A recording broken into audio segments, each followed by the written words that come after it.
Hi everyone, this is LuckySevenDX. Welcome back to Let's Play Okamiden.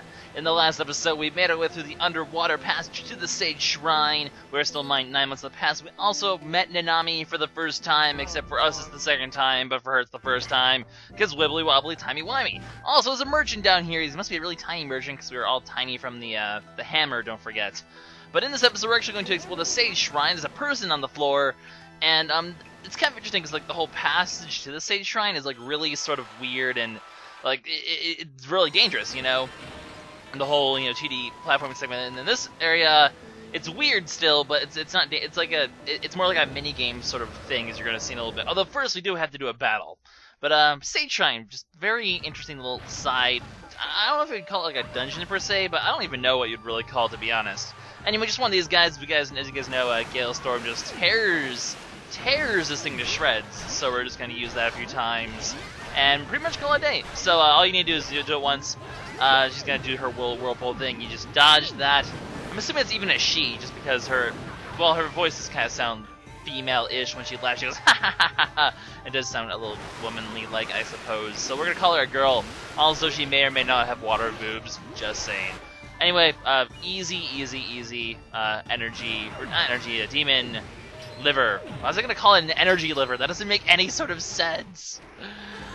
Anyways, it's really hard to get max partner. The only problem with the glaives, it makes it really hard to get max partner help. Not that I really care about the ranking. The ranking doesn't really get you anything anyway, so who cares? But if you do want max rank, actually, I still might be able to get the max rank. I really am not sure how it works. I am getting a lot. If not that, I'm definitely gonna get the green tree or whatever the heck that is. Anyway, this character has one of those little lamp fish thingies on her head. Your head is a lamp fish. You're being eaten by a fish, lady. But she's the priestess guarding the Sage Shrine. She is freaking awesome. She's like the quirkiest thing ever. She has really high-pitched voice and the little high-pitched squeals and shouts, which are just awesome and stuff like that. And this little guy is no, get my name right, please. Shikibu. I was gonna say Shikibu or something like that, but doesn't make any sense. Shikibu, the crazy being eaten by one of those. What they call lampfish? Like, I don't remember the name off the top of my head. Anglerfish, I think they're called. I think that's it. I think that might be it. There we go, brain. Anyway, the knowing jewel has been contaminated. Oh no, this is horrible. And she's punching the ground, dude. You could like break your hand doing that. Then there's this little high pitched squeal again. But we need to purify the knowing jewel in order to be able to get it to work. So, yeah, lady, how do we go about purifying the knowing jewel? Because obviously this is going to be a very long, difficult side quest. Hey, apparently the name is actually inside the knowing jewel. Well, I would hope so. It's the knowing jewel. If it doesn't know shit, then it would be the kind of knowing jewel, and that's not really a fun name. Do not want that. But apparently we need to rid the place of evil spirits. So I guess we're going to have to go fight a bunch of enemies. Well, actually, not really. I think this was intended to maybe be like a section where you just go fight a bunch of enemies or something like that, but it just doesn't end up happening like that for some reason, because she, basically, she's like, as long as things don't interfere, I'm gonna go cleanse the knowing jewel now, and it's like, oh, well, that was easy. So, I don't know, opportunity, I guess. Well, I mean, there's enough moments in this game where you're forced to do random battles. Like, I don't really care if this is simpler. I'm fine with that. It does feel like they maybe intended to do something else here, though. Oh my god, all that squeaking. I do yes, be a little more quiet. I do like Shikibu though. She's I do love her as a character. I think she's really funny. Just those quirky characters, they stay in your mind. But there we go. Knowing jewel purified. That was easy. Episode over. But unfortunately, of course, the episode won't be quite over just yet, because stuff and things. Since when is anything ever that simple? So all we need to do is touch it, but wait, there is a dude with sandals, apparently. Well, not sandals, whatever the heck you call those shoes. And Shikibu seems a little worried. It's Genji, who's supposed to be like the perfect male. It's kind of funny actually, because like apparently Shikibu. Well, I'll go more into this later when more plot points about him are revealed. But yeah, Genji is. I prefer the term incorporeal entity. He's a rather interesting spirit. He's apparently the sort of like spirit that tries to attract young women into his wiles and do bad things to them and kill them and stuff like that. I'm sure there's like a story like this of like, you know, a man, like a spirit man that, you know, attracts women to their death and stuff like that. So that's going to be what happens now. Shikibu isn't falling for her charms at all. She's just all sorts of angry. You need to work on your anger issues. Okay, so there we go. I guess it was revealed a little earlier than I thought. Basically, the spirit was born for a romance novel she wrote. So basically, it's like Shikibu's Stephanie Myers, and this is Edward, which is just so fitting because, you know, Edward would totally be a sparkly little spirit like this. I don't know. Obviously, it has nothing to do with that. Obviously, it's based on other Japanese lore, but it is just kind of a funny parallel of authors making really aggressively horrible men characters who are supposed to be the perfect man, but they end up being macho dicks. Just goes to show you perspective on how people view things, I suppose. But Nanami, unfortunately, falls for his wiles. He is a pestilence to all women, as all quote-unquote perfect men, I supposedly are.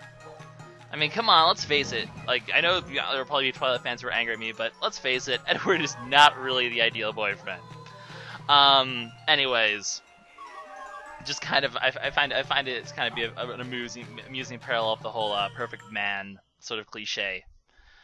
Regardless, our mission is to now rescue Nanami from his evil clutches before he does unspeakable things, and apparently, like, literally and figuratively, she won't come back in one piece. So he'll do naughty stuff and then tear her into two pieces.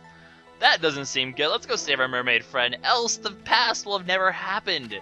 And we would never have done... It would screw up all the time and say, Shikibu, how are you already in here? You're like a wizard or something. But basically, he hides behind stuff. So what we need to do is explore around and cut everything and find out where this guy's hiding. I'm not sure if it's random or not, because I feel like he hid in different spots when I did my practice file. I don't know that for sure, because I'm like, where the heck is he? That's a good question. Can I actually reach that one? No, I didn't reach that one. Let me guess. He's going to be under here. Watch. Calling it now. He's probably going to be under here. Of course. The one thing I didn't cut that line. Screw you, game. But yeah, I could have sworn he was in that pile of wood the first time I played the game, so it might be a random where he shows up, at least on some of these. A couple of these are definite, are definitely scripted, not random at all, because he's always is in the same spot.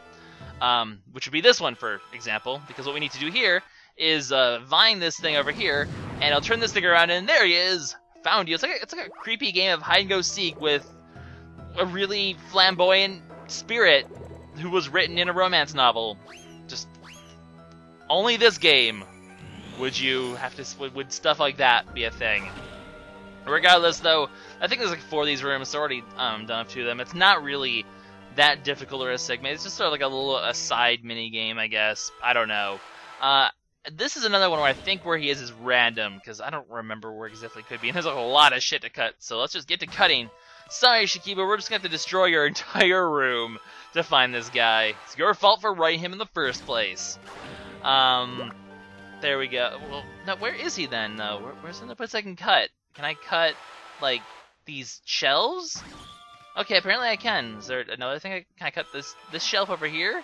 And this table over here? Apparently not. Oh, there's a thing right there that I forgot to cut. Let's get that. And maybe he'll be behind here? Okay, he was behind that shelf. Boy, I think I cut like every single possible spot before I could find that. Sorry, Shikibu, I kind of destroyed your room. I love the little things he does in between, though, where he just like, whoa, whoa, do not want hearts. Thank you very much. That was not creepy in the slightest. Anyway, one last room, and this one is scripted where you need to go. So what you need to do, first step, well, first I'm going to heal my ink back up, but heal my ink, that makes perfect sense. Cut this thing. And then over here is a place you can vine to make a trapdoor appear. And then you head up the trapdoor. Kind of get a little ahead of myself. There we go. And then hit the switch. And then there'll be a thing.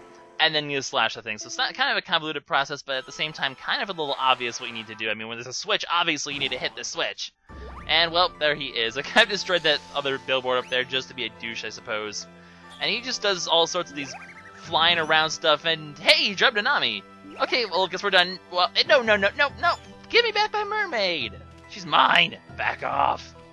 No, not really. Not needing any sort of Chibi Nanami / fiction or whatever the heck you want to do there. Oh, my. But we're actually done with this section. But before you do anything, because if you do anything, you're going to trigger the cutscene and move on. Get that shell, because you're going to need this masterpiece. Make sure you get that, because if you trigger this cutscene up here, you'll miss that masterpiece for good, because this is actually a point of no return for the entire Sage Shrine area, believe it or not. You know, already at the point of return within 10 minutes of this episode, but that's just the way it works. There's just going to be a lot of cutscene stuff coming up here. Anyway, Nanami, though, being the epic female character she is, beats the crap out of Genji, despite her brief infatuation for him being an arrogant pig, which is how all perfect men, I suppose, should end up. Perfection is in itself an imperfection. That's sort of one of the views I have in life, you know. There is no such thing as perfection, because being perfect is almost in essence a flaw, in my opinion. You know, when you're imperfect, there's always something you can improve and learn, and that's a part of life, improvement and learning. Today is philosophy session with Lucky, I suppose. I don't know, what else do you talk about in this whole thing? And of course, he's like, I've learned my lesson, and he immediately tries to flirt for again. So, male typical, of pretending they learned their lesson and then just trying to bring out the woos again. And she's like, you know what? Screw you. And she brings out her magic pencil. Kind of reminds me of SpongeBob now, because, you know, her drawings came to life, and there's a whole episode about that. But then she's like, goodbye, and she cuts him in half with a pencil and destroys him. If only Stephanie Myers would do that to Edward, and he would never exist. And the world would be a better place. Just kidding. Well, no, I'm not really kidding, but don't hate me, Twilight fans, I'm sorry. Regardless, actually, I really don't care. But yeah, she does have a temper, Miss Shikibu here. Shikibu, boo. Shikibu, Bikibu, Banana Mana, Fo, Bikibu? Something like that. And, time to go actually finally access this known jewel after this 10-minute detour. Well, it's a bit long, it was more like 8 minutes. But after this detour, finally, guys, we shall learn some answers about Akuro and stuff and things. So, apparently just need to hold Akuro in our thoughts, touch the jewel, and magical knowledge will be... Actually, it's going to be a part of to Nanami.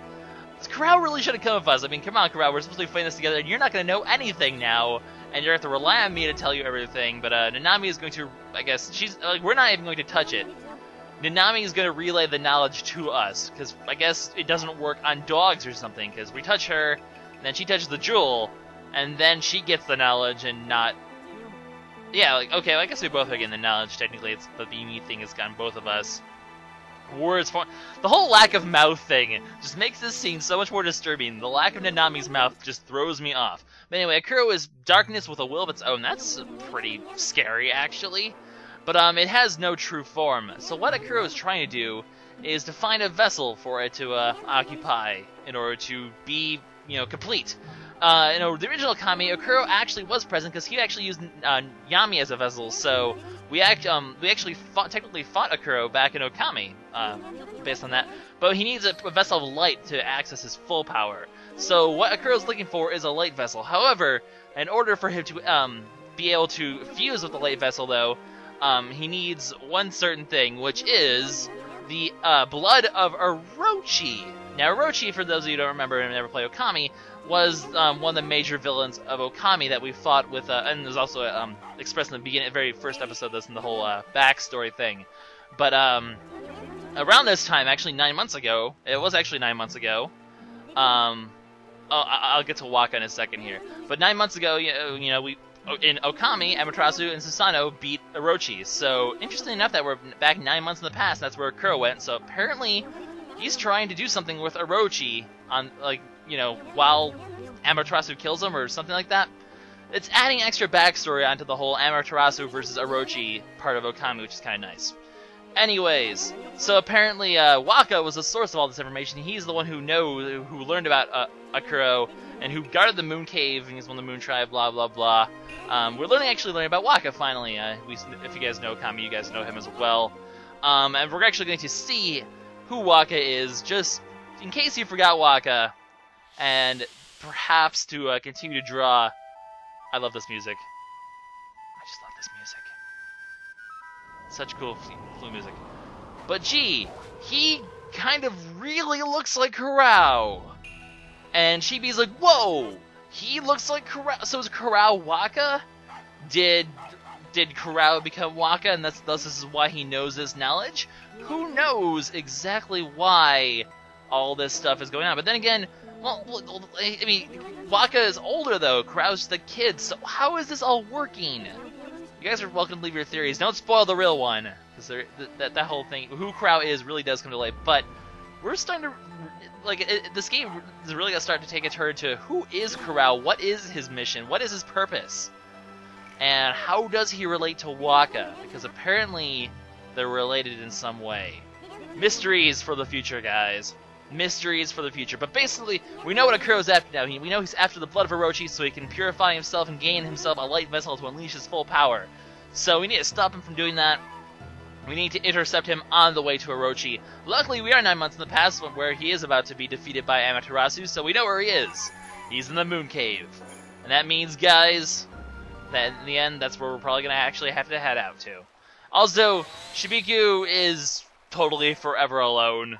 She's just like, I have friends now! Like, you just give him, like, the forever alone face. And she just does a shout, and Chibi and Nanami are like, you're kinda awkward. I'm just gonna back away slowly now. But we finally found out about Akuro. We know where he is, we know what he's up to, we know what his goals are. So now it's up to us to stop him. So time to go report back to the Goryo. And that's, I guess, where we're going to be pretty much ending this episode. I'm not going to sign up quite yet, because there's still a bit of cutscene time, because, well, yeah, we've had enough of making friends. Especially that Genji creep. Man, that guy was weird. But we're going to have to bring ourselves back to normal state. We're going to bring the Lucky Mallet back to us. So like I said, the whole Lucky Mallet storyline part of Okami, there's still going to be more. Before we head to the Move Cave, there's still going to be an episode of stuff to go through. So, don't expect us to be doing that. Well, I guess I did kind of spoil the Moon Cave thing, but that's where Orochi is, so really, what do you expect, I suppose? We have to hunt down Orochi, basically, is our new goal. So, that's going to be coming up in the future. But for now, we're going to go ahead, fill the water back in, leave the Sage Shrine, get back to, what's-her-face, Otohime, and we're actually going to make our way back to the Goryo. Kind of a bit awkward of an outro right now, because there's not really much happening for these last couple minutes. It's just sort of... Really, it takes us like 2 minutes to leave and go back to the Goryo, which is just stupid in a way. But yes, we found out we need to lure. We don't need this conversation. It's not necessary for the plot. Anyway, you know, I'm just gonna go ahead and sign out now. So this is LuckySevenDX. We've learned about Akuro, like I said, and basically Otohime is gonna go ahead, hide the entrance. Oh, actually, she's not gonna take us back to the Goryo. We're going back to the Goryo with Nanami. So, we're going to see if stuff goes on there. What has Kurau been up to? We need to figure that out, and see what happens. We're going to go back to Goryo and plan our attack on Akuro. We know what he's up to now, we know what he's doing, and thus we know how to stop him from reaching his full power. It's time for the counterattack against darkness to begin, guys, in the next episode. So I'll see you guys later for more Okamiden. Bye-bye.